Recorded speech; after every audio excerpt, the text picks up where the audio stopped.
You're seconds away from putting a final nail in his coffin. What are you hiding? Which one of us is going to tell her? I have my own agenda now. I got a surprise visit from Dr. Gannon. I've figured out another way of getting my hands on those meds.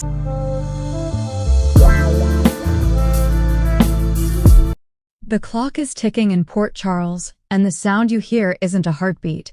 It's the heavy thud of a hammer hitting a coffin lid. Deep in the shadows of the city, Jenz Sidwell is wearing a smile that doesn't reach his eyes. He is a puppet master who finally has all his strings attached to the right people. Beside him stands Marco Rios, a man whose soul is consumed by a single, burning desire.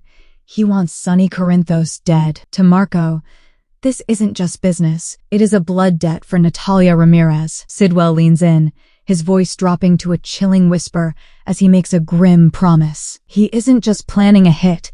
He is orchestrating an ending. We are seconds away, Sidwell vows, from putting the final nail in his coffin. The air feels heavy, like the moments right before a massive storm breaks, and Sonny is standing directly in the path of the lightning. Across town, inside the sterile, white walls of General Hospital, Britt Westbourne is trapped in a different kind of cage.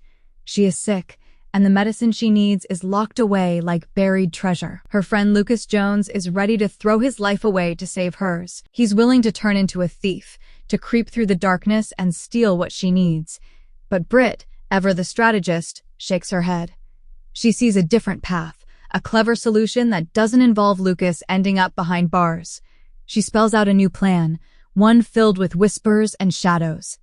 Lucas, however, isn't listening. He's stubborn, locked into his own dangerous ideas.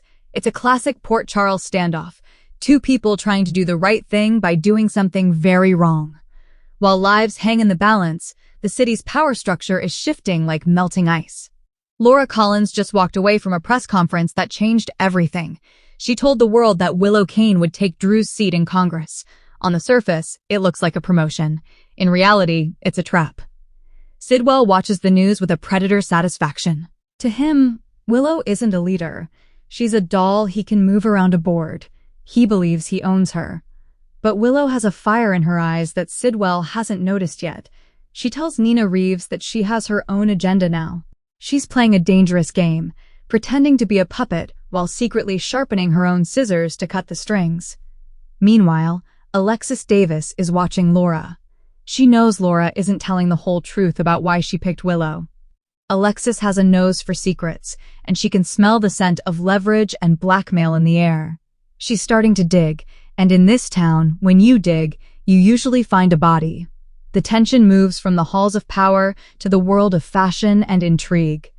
Lucy Coe is walking on a tightrope. She's trying to snoop into Sidwell's illegal imports, playing the part of a spy while Maxie Jones watches her every move.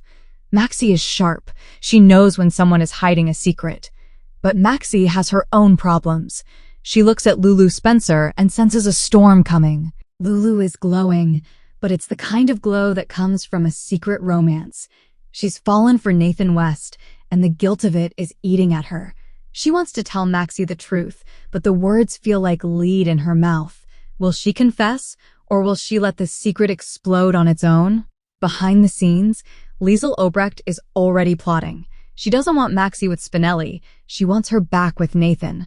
She approaches Britt with a proposal for an unholy alliance. When Liesl starts scheming, someone always ends up getting hurt. Finally, there is a small light in the darkness.